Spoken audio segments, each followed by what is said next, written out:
যদি হঠাৎ এসে কেউ জিজ্ঞেস করে আমরা কি আবার এক হতে পারি, উত্তরে কি দিবেন?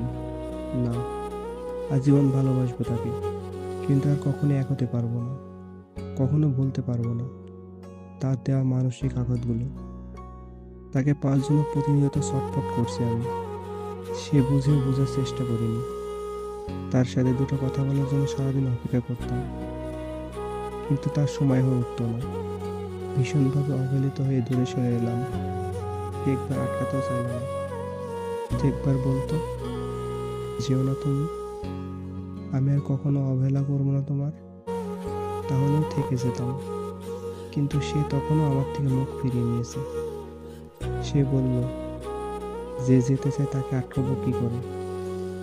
আমি কল করিনি, সেও কল মেসেজ করেনি। একসময় দুইজন নিস্তব্ধ হয়ে গেলাম। হারিয়ে গেলাম আমি তার জীবন থেকে, তাকেও হারিয়ে ফেললাম। সে আমার প্রাক্তন নাই, সে আমার না হওয়া পবিত্র ভালোবাসা। আজীবন ভালোবাসবো তাকে, কিন্তু তাকে আর ফিরে পেতে চাই না। ভালো থাকুক সে।